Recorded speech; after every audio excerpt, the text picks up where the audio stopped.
عقیدہ ختم نبوت یہ ایمان کی اصل ہے اور یہ ایمان کا بنیادی رکن بھی ہے کہ جو شخص عقیدہ ختم نبوت پر ایمان نہیں رکھتا وہ شخص مسلمان ہی نہیں ہو سکتا۔ کہ عقیدہ ختم نبوت یہ ہے کہ حضور نبی کریم صلی اللہ علیہ وآلہ وسلم اللہ رب العالمین کے آخری نبی اور رسول ہیں، آپ کے بعد کوئی نبی اور رسول نہیں آ سکتا۔ نبوت کا سلسلہ ختم کرنے والی ذات وہ ہمارے نبی کریم صلی اللہ علیہ وآلہ وسلم کی ذات ہے۔ کہ عقیدہ ختم نبوت جیسے اللہ رب العالمین کو ایک ماننا ضروری ہے، ایسے ہی حضور نبی کریم صلی اللہ علیہ وآلہ وسلم کو آخری نبی اور رسول ماننا ضروری ہے۔ جو شخص اللہ رب العالمین کے پیارے محبوب کو اللہ رب العالمین کا آخری نبی اور رسول نہیں مانتا وہ شخص مسلمان نہیں ہو سکتا۔ کہ عقیدہ ختم نبوت کے لیے حضور نبی کریم صلی اللہ علیہ وآلہ وسلم کا فرمانی علی شان ہے۔ حضرت ثوبان رضی اللہ عنہ سے روایت ہے، ترمذی شریف میں حدیث پاک موجود ہے، وہ فرماتے ہیں کہ اللہ رب العالمین کے پیارے محبوب نے ہمیں ارشاد فرما دیا تھا کہ 30 لوگ جو ہیں وہ جھوٹے ہوں گے، وہ نبوت کے جھوٹے دعوے کریں گے کہ ہر ایک یہی کہے گا کہ میں جو ہے وہ اللہ کا نبی ہوں، لیکن وہ جھوٹے ہوں گے۔ تاجدار کائنات امام الانبیاء نے ہمیں پہلے یہ خبر دے دی تھی،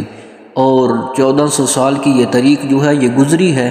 اس میں کتنے ہی لوگ گزرے ہیں کہ جن لوگوں نے جھوٹے نبوت کے دعوے کیے تھے، انہوں نے نبی ہونے کا دعویٰ کیا تھا۔ ان لوگوں میں سے ایک بدبخت شخص جو ہے وہ مرزا غلام احمد قادیانی بھی ہے۔ جب اس نے نبوت کا دعویٰ کیا تو اس کے خلاف بہت سے علماء و صالحین لوگوں نے جو ہے وہ جہاد کا اعلان بھی کیا۔ اس کے خلاف جو ہے وہ ختم نبوت کے لیے ڈٹے رہے۔ ان لوگوں میں سے حضرت پیر مہر علی شاہ صاحب علیہ رحمہ بھی تھے، پیر جماعت علی شاہ صاحب علیہ رحمہ بھی تھے، اور ان لوگوں میں سے جنہوں نے ختم نبوت کا علم بلند کیا اور ختم نبوت کے لیے جو ہے وہ جد و جہد کی، ان لوگوں میں سے ایک شخصیت جو ہے وہ علامہ سید شاہ احمد نورانی علیہ رحمہ بھی تھے۔ ان لوگوں نے جو ہے وہ پاکستان کی اسمبلی میں بھی یہ قرارداد جو ہے وہ منظور کروائی کہ جب 1974 کی صبح طلوع ہوئی، 1974 اور ستمبر کی 7 تاریخ تھی، اس تاریخ کو یہ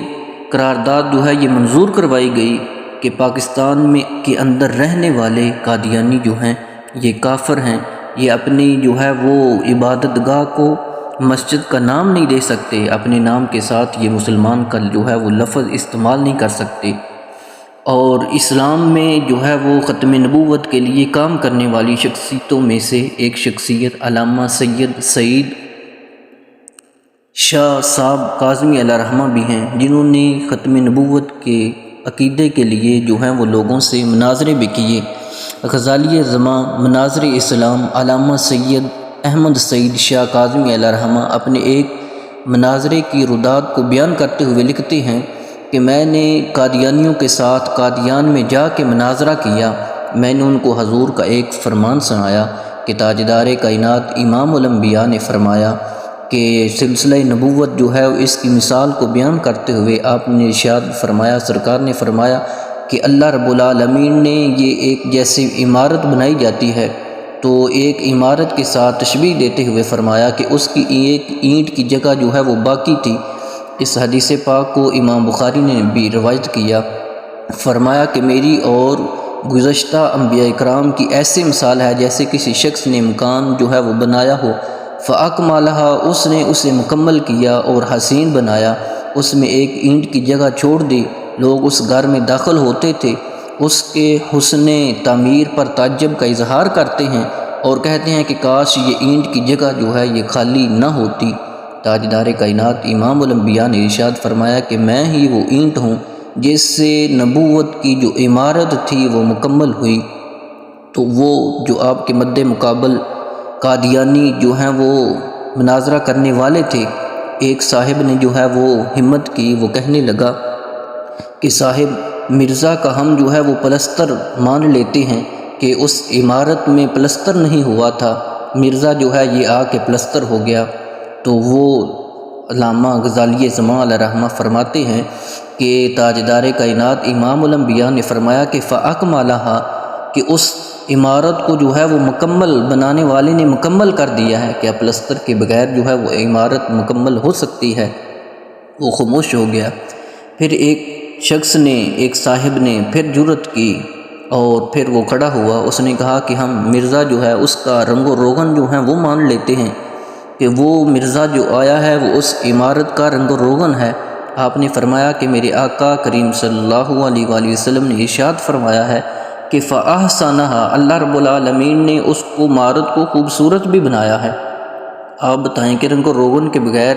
وہ عمارت جو ہے وہ خوبصورت بن سکتی ہے؟ جب آپ نے یہ استدلال جو ہے وہ سامنے رکھا، وہ تمام کے تمام جو قادیانی تھے وہ حیران پریشان رہ گئے، لاجواب ہو گئے۔ ایسے ہی جب علامہ نورانی صدیقی علیہ رحمہ نے یہ قرارداد پیش کرنی تھی، اس وقت جو وزیر اعظم تھا وہ بھٹو تھا، ذوالفقار علی بھٹو تھا۔ آپ نے اس کو کیسے قائل کیا؟ وہ بھی ایک جو ہے وہ شاطر تھا، آپ نے اس کو ایسے قائل کیا، آپ نے فرمایا کہ اللہ رب العالمین نے تمہیں ملک پاکستان کی حکومت عطا فرمائی ہے، اللہ رب العالمین نے تمہیں اس کی وزارت عظمیٰ عطا فرمائی ہے، تمہارے وزیر اعظم ہونے کے باوجود کہ اللہ رب العالمین نے تمہیں یہ جو وزارت عظمیٰ عطا فرمائی ہے، تم اس ملک پاکستان کے وزیر اعظم ہو، اور تمہارے وزیر اعظم ہونے کے دوران اگر کوئی آ کے یہ دعویٰ کرے کہ اس ملک کے پاکستان کا وزیر اعظم میں ہوں، تمہارا اس شخص کے بارے میں نظریہ کیا ہوگا؟ ذوالفقار علی بھٹو نے کہا کہ میں یہ کہوں گا کہ یہ شخص یا تو جو ہے یہ پاگل ہے، یا جو ہے اس کا دماغی توازن جو ہے یہ درست نہیں ہے، ان دونوں باتوں میں سے کوئی اور بات نہیں ہو سکتی۔ تو آپ نے فرمایا، صدیقی علیہ رحمہ نے فرمایا کہ اگر تمہیں جو یہ خلافت، یہ جو وزارت عظمیٰ عطا کی گئی ہے، اس کے بارے میں تمہارا یہ نظریہ ہے، تو لیکن جو خلافت، جو سلسلہ نبوت کو ختم کرنے والی مہر اللہ رب العالمین نے تاجدار کائنات امام الانبیاء کو عطا فرمائی ہے، اس سلسلہ نبوت کو ختم ہونے کے باوجود آپ کے سلسلہ نبوت کے دوران اگر کوئی آ کے یہ کہے کہ میں نبی ہوں، اس کے بارے میں تمہارا نظریہ جو ہے وہ یہی ہونا چاہیے کہ وہ کافر ہے، وہ جھوٹا ہے، وہ بدبخت ہے۔